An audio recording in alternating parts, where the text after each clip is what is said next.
All right. Good afternoon, everybody, and welcome to the March edition of the Mesa East Valley Technology Council.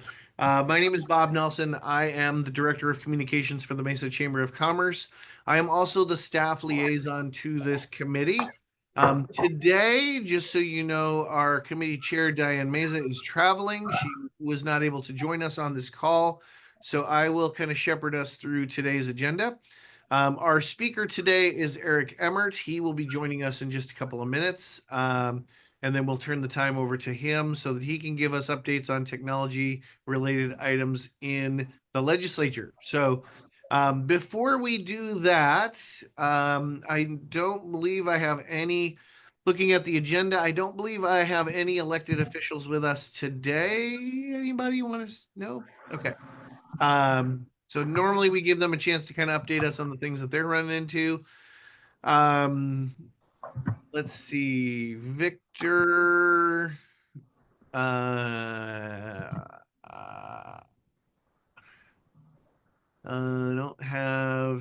do not have Victor or Craig on the call. Hey, Eric. I don't have Victor or Craig on the call, so I don't really have any updates on the board side. I don't think the board has met since we did our last meeting, so there's really not much to update on that anyway. Chamber updates. So I'm actually going to turn this over to our friend Jared here at AZ Strut to give us a recap on how today's event went. Want to thank AZ Strut for coming out to the chamber today and doing a collection event. And Jared, you want to give us an update on how it went? Yeah, and thank you for having us be there. So we got to be at the brand new facilities, had our big box truck right up in front of the street there. And we were there from about 10 to 1. And we had 3 giant bins. And the first one got totally full. The second one, I would say, was about 2/3 full, and then about another third in the third bin. So really, that was pretty successful. We haven't weighed it yet, but we will give you those stats. Plenty of devices that just we salvaged from landfills, but at the same time, there was also devices that I think we can refurbish, reuse, get into the hands of schools and other nonprofits and people in need. So really a win-win all the way around. And thank you to Judy for joining us for part of that event. So, Yes. Judy, you're fantastic. Oh, thank you. Also, a shout out to Jared's Coffee, Tea, and Gallery because they provided coffee and pastries for people to enjoy while they were there at the event. So that kind of covers that. In terms of other chamber events, I don't really have any other news except to say that we have pretty much completed our move from our old office to our new office. As you can tell behind me, my office is in a bit of disarray, but that's pretty much the normal state of affairs for me. So I wouldn't take that as any measure of whether we are completed or not.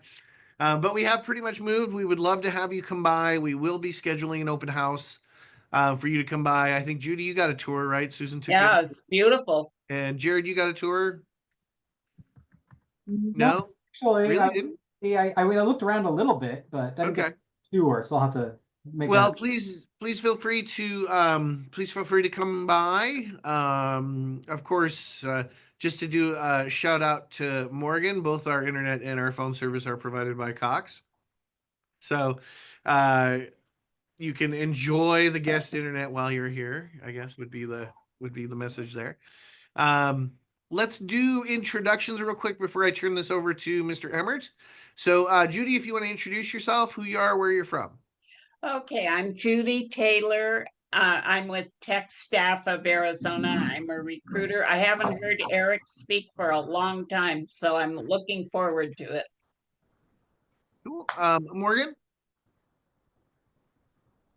Hi there, Morgan Hernke with Cox Communications. And Brian? Brian Brand with the Iron Edge Group, managed service provider out in East Mesa. And George? George Graves with Graves Technologies and All Kiosks in Mesa. And Jared, give you a chance to. Sure. Jared with Arizona Students Recycling Use Technology, or AZ Strut, nonprofit refurbishers. Cool. And I will let our speaking guest today introduce himself. He comes to us from Dorn Policy Group. He is actually the Chamber's official lobbyist, I guess would be the appropriate term for you, Eric. Is that Bottom dwelling scum sucking lobbyist, I think. is that what it is? Is that how that rolls? Is that it? Wow. I call him the eighth Beatle though, because he does kind of serve as that extra member of the staff. We certainly treat him like we do any other member of the staff, which is horribly so. Mr. Emmert, I will turn the floor over to you. Thanks, Bob. The hazing ritual to become a member of the Mesa Chamber staff was pretty rough, so I'm glad I got through that one. Good afternoon, everybody. It is May 12th, and we are on the 59th day of the legislative session. Just to give you kind of a lay of the land, there have been about 1,800 bills introduced in the legislature, 1,802 actually. That's a little bit north of where they typically are. We have some very active freshmen in the legislature this year. They're introducing bills and growing opinions and introducing amendments on bills, which is good. The bad part of it is they take a lot of hand-holding and they take a lot of education to get them up to speed. The Republicans are in control of both the House and the Senate. Senator Warren Peterson is president this year over in the Senate. Steve Montenegro is the Speaker of the House. And then, of course, we have Governor Katie Hobbs, who's a Democrat. So we have a shared government in Arizona. Our legislature is controlled by Republicans, and then the executive branch is controlled by Democrats. So it's an interesting time in Arizona, but things are getting done, and your lawmakers are hard at work. In terms of the budget, we have a bit of a surplus, although it's unclear what's going to happen with the federal budget. They may push some things down to the state and require the state to pay for more. So a bit of an unclear picture in terms of a budget here in Arizona. Just to touch on some of the technical bills, and I'd rather have this be a dialogue than a monologue. So if you guys have questions, raise your hand or say Eric, or whatever needs to be done to get my attention. I'm happy to talk about things. Let me talk about 3 bad bills that are out there. Critical infrastructure prohibited agreements, Senate Bill 1023, Senate Bill 1027, critical telecommunications infrastructure construction requirements. And then the last one I want to delve into a little bit deeper is House Bill 2696, critical infrastructure foreign adversary prohibition. This is targeting companies like Huawei from China, but it is opposed by telecommunications companies. All 3 of those bills are actually opposed by the telecommunications companies, and something that we're staying on top of. Representative Winninger out of Chandler, he owns a great couple restaurants in that community and has some really good food if you ever get the chance to go out there. Should be a Mesa Chamber member though. But he's got his son works for a blockchain company, and he does a lot of blockchain work. He's introduced things like the tech sandbox a couple of years ago when he was in the legislature. He's changing that now to financial technology and digital assets. That's a bill that he's got introduced. And what that does is it allows technology companies, especially in the fintech place, to go to the Attorney General's office, declare that they're doing some fintech products or would like to test some fintech products here in Arizona. You have some consumer protections in place, but it's monitored by the Attorney General's office. So good stuff there. That bill is House Bill 2906. He's got some other blockchain bills, but that's the big one. One that's interesting that I'm going to tie to tech in some way, shape, or form here is the County Stadium District bill. That's the D-backs bill you may have heard about in the news. This bill is a tax bill, but it can be used for technological upgrades within the stadium.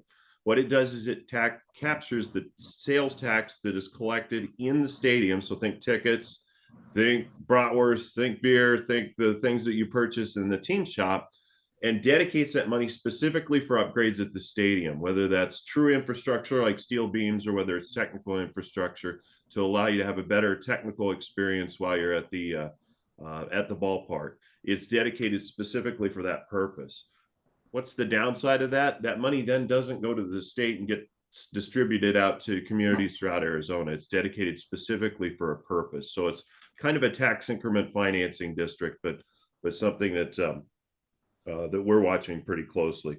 Everybody wants the D-backs to stay in downtown Phoenix, or most people want the D-backs to stay in downtown Phoenix, and it has a regional aspect to it in terms of economic development for Mesa as well. So we're watching that bill pretty closely. Talked about the critical infrastructure and foreign adversaries bill. There are a few AI bills out there, not ones that are moving, but they were introduced that I want to close on. The AI bills deal with image and likeness, your image and likeness, and being able to control that when it's created by artificial intelligence. That's going to be an ongoing discussion at the legislature, not just this year, but probably on into next year, how to regulate that. Of course, it's occurring at Hollywood with AI developing movies and whatnot, and how stars are used their image and likeness, especially after they've passed away. But we're having that discussion here in Arizona, and it could come up with some, we could come up with some state laws governing how that's used or how it could be used. I'm going to stop there, see if there are any questions about the session or bills that I mentioned or bills that I didn't mention that you may have questions about. Anybody? Do they have any specific plans for what they would actually upgrade in Diamondback Stadium should that bill pass? I mean, obviously, it's quite a bit of money that they're making off of sales tax there. Anytime you go to a ticket or a game, it's $20 a beer. So, yeah, that's a great question, Brian. I think the D-backs have identified $500,000 in infrastructure improvements. That's what they've targeted for this tax bill to bring in. They're going to dedicate $200 million of their own revenue, and then it's supposed to raise $250 million, I believe, and then the city of Phoenix is going to kick in another $50 million. It's primarily for upgrades in the stadium. A lot of what the steel beams that are there behind the scenes have rusted over time because they just spray down the seats after they've been used. And it's rusted out some of the bolts and nuts and whatnot inside the stadium. In terms of technological upgrades, it could pay for things like a new Jumbotron, could pay for better Wi-Fi experience, could pay for interfaces that the public could use within the stadium, or gaming consoles for the kids in the sandlot or something like that. Those haven't been identified yet, but there is a large budget, somewhere around $500,000 to be dedicated within the stadium. How much is Eric, are the you revenue from the tax? The tax, Judy, is about $200 million, and again, the D-backs are going to dedicate $200 million. It may be $230 million, a rounding error of $30 million, Yeah. but $200 million is the ballpark figure, then or the D-backs figure. $200 million from the tax. The city of Phoenix comes up with $50 million, and then there's another $50 million on top of that, where they get to the half a $500 million in infrastructure improvements. And it's collected from what? It's collected from sales within the stadium. Within the stadium. Correct, yes. So it's like a sales tax. Yeah, it is. It captures the sales tax, and there's an income tax component to it as well, kind of like what we do with the Cardinals Stadium Authority. There is a capture mechanism for the income tax on some of the players. In fact, all the players, I think. There is a component to that. Maybe that's the $50 million that's still outstanding there. Other questions? Quick question on the cash bill. I guess, are you familiar with it? And is it envisioned to attach fees with using cash, or what is it envision advantage? Yeah, and just a second, and I'll get you a bill number on that, George, unless you have it available. What George is asking about is there's a bill that would do away with the transaction fees on taxes collected for goods in Arizona. So if you're a credit card company, you don't charge tax on, or excuse me, you don't charge collection fees on the tax portion of any given bill. Is that what you're talking about, George? Actually, I've heard there's one that's even got that requires businesses to accept cash and then allows fees on top of cash acceptance for costs of cash. Yeah, that bill, let me get you the number, bear with me.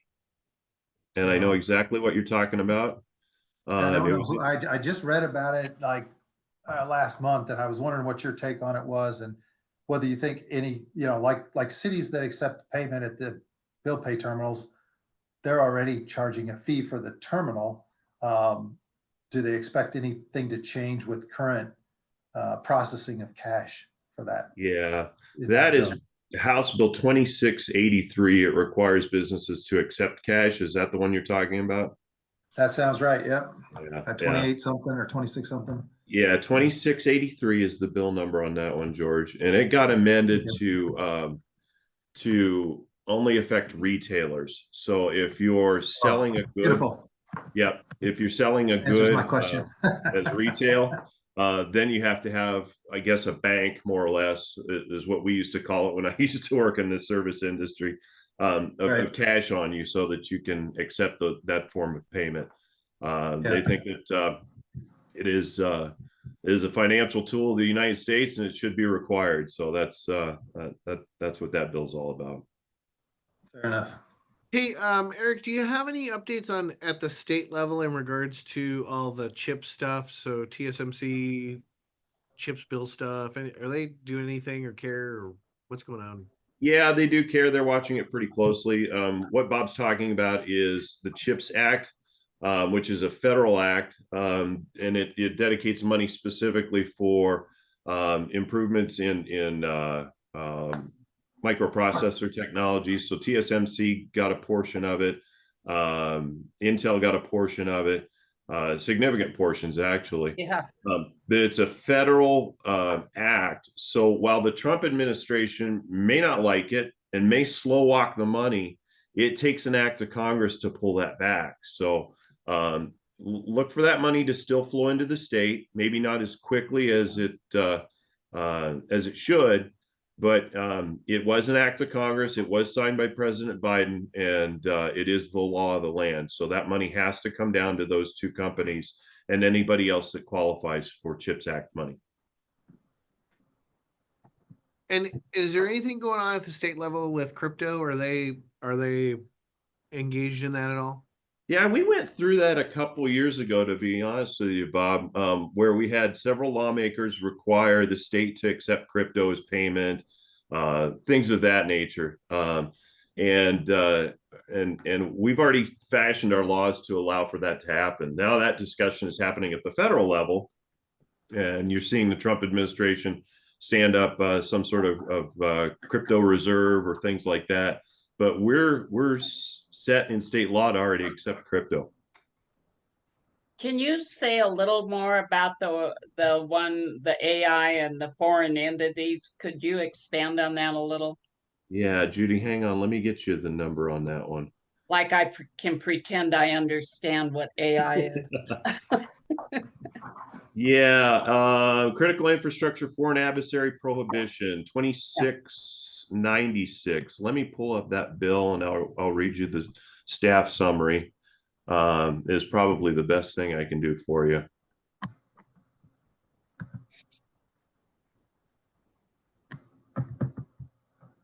And I believe, okay, here we go. Prohibits any software used for critical infrastructure in this state. So think broadband or something along those lines. From being produced by a company that is headquartered in the People's Republic of China or that is under control of China. So think Huawei. Huawei? However you pronounce that. Huawei? Right. Tomato. Right. And it mandates requirements on critical infrastructure for the Attorney General, the court, and government entities and companies in Arizona under the Corporation Commission. So any backbone of a state agency or the city of Mesa, they couldn't use a foreign entity's infrastructure for in their contracts. Does that make sense? Yeah. A little more sense, Judy? Mm-hmm. Okay. Mm-hmm. And what do you think's happening to it? That bill is actually moving. It does have some legs to it. Let's see where it is. It has gotten out of the House and is over in the Senate. So they've got to sign it, probably the Technology Committee over in the Senate, and we'll see where it goes. Do you think it'll get signed or vetoed? Probably vetoed. What the governor likes to do with those foreign adversary issues is she likes to have control of it with executive orders. She demonstrated that with TikTok when she banned it on state devices. She did it through executive order, but there was a bill that went through that banned it on banned TikTok and on Arizona devices. So my guess is she'll probably veto it and maybe address it in an executive order if she wants to address it. So we'll see how far that bill gets. It looks like it was passed along party lines, so that's kind of an indicator of what the governor's office is thinking. So, Eric, question for you in regards to the education piece. So the state, if I remember correctly, partnered with Chandler Gilbert to stand up a tech training facility or a tech training program down in Chandler Gilbert. Is there any indication that they're looking to do more of that around the state or to address, some of the workforce needs for like TSMC and stuff or? Yeah, I know that ASU is doing some stuff out at Poly for tech manufacturing. And that's about the extent of my knowledge on that stuff, Bob, to be candid with you. That'll get wrapped up in budget discussions. It'll become a number on a page that the legislature is going to have to bless and get up to the governor's office to sign. But I know just enough to be conversational about it. I'm not an expert on that subject. And then my last question for you in a more general sense, how is the budget looking? I mean, are we looking at a prolonged fight or? Yeah, the unknown is what the feds are going to do. If they're going to pull back on some of the Medicaid money that comes down from the feds to the state. Of course, there's discussion about the Department of Education and it being cut significantly and how that money then flows to the state. If that money doesn't come in, if those programs that the feds traditionally fund don't come down, then the state's going to have to pick that up to service those populations, especially the Medicaid population. So it's a bit of an unknown at this point in time, but at least the House and the Senate are beginning discussions on the budget and trying to figure out exactly what that revenue figure is that they have to play with, that they can spend. The Senator Kavanaugh from up in Fountain Hills says that's the most political number that the legislature deals with is that revenue number because it then sets the baseline for the budget and what the legislature can spend. With the unknown at the feds, we do have a surplus or more money coming in than we're spending. So we do have a bit of a chunk of money that'll pass into the next fiscal year, which begins on July 1st. With those unknowns, it's creating some challenges for the budget discussions, but they are starting and hopefully we'll get something through the legislature soon. Cool. Anybody else have anything they would like to throw out there for Eric? Going, gone. All right. Thanks, Eric. Appreciate your time today. Yeah. All right. Thanks, guys. Have a good afternoon. Thank you. And you know what? I just have a couple of touch items for the rest of the meeting. I won't keep you too much longer. I do want to let you know we are working on the plan for the Technology Expo this year. That is going to happen again. I'm pretty sure it's late September if I remember correctly. Look for the registration to open up on that fairly soon.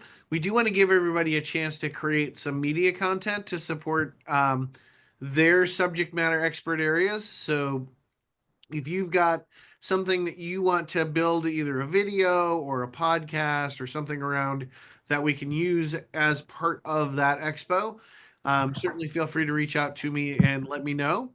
Otherwise, look for more details on that. I'll probably send an email on that here in April to give you like the full skinny on what that looks like in terms of a timeline. With that, I will kind of open it up to you guys. Do you have anything technology related that you want to throw out there for us. I will say that we did not have anyone submit anything through the referral form that we have on the committee website, so I don't have anything there. So We're offering level 1 pen test for free right now. So if anybody in their organization hasn't done a penetration test recently, we're willing to go through a level 1 pen test with you, walk you through what the report card comes back at, could help you bolster your security posture within your organization. cool. George, what do you got going on? We're just working on a redesign for obsolescence mitigation of an electronics box at the moment. So I think everything's on track with City Mesa. You know, there's probably several municipal organizations that would be a candidate for pen testing. I was thinking for Brian's business, finding the right IT. I know both. It's not good. Glendale and Mesa are changing city managers right now. So now's the time to build those relationships and see what those guys know, because they definitely, some of them definitely don't know what they don't know. We just had an incident where Glendale just changed the format of all their customer data. And so they don't, and it wasn't coordinated up. None of the city management knows it changed. Okay. So Good to know. yeah, I would think. They'd be interested. Yeah, just so you guys know, Mesa is transitioning city manager. So right now, deputy city manager, and his name just flew right out of my head as soon as I was about to say his name. Chris is gone. I know Chris that. Brady is retiring at the end of May, and Scott Butler is coming in. Oh, there you go. Currently Yeah, an assistant. He's currently the assistant city manager to Chris, so that's probably going to be a pretty smooth transition. Scott's pretty in the know. We've worked with Scott a lot over the years. He's been a fantastic partner on everything that we've worked with him on in the chamber. So our expectation is that's going to be a pretty smooth transition, since he's kind of already got his fingers in everything and he kind of knows how everything works. So that's what's happening here that we know of. So Judy, what Right. you got going on? Well, I'm working on something that's very interesting. I told the guys about it today. I think I mentioned it to you too. It's a client of mine that's hiring a virtual reality developer.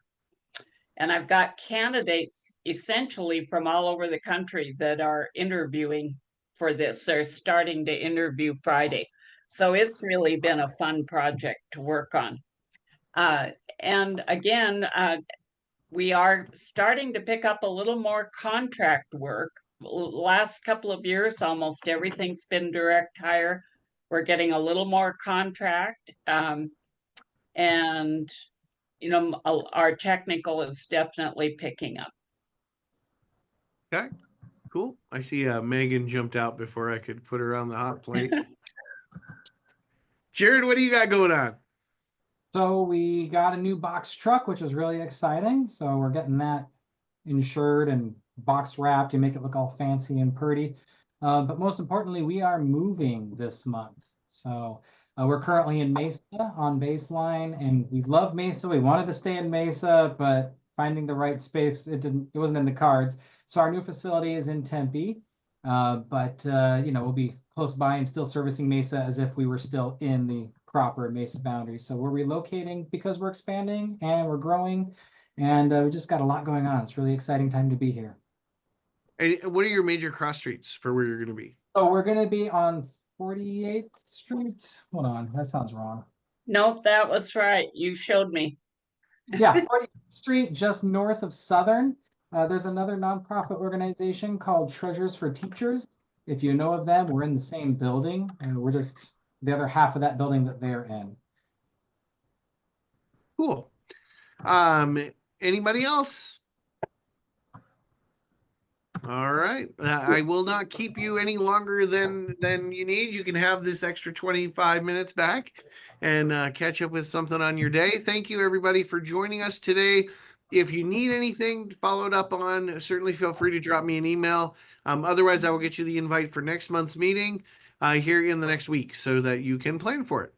Right. Thanks, Bob. Thanks, You bet, everybody. you guys. Thank you. Have a good rest of your day. Bye.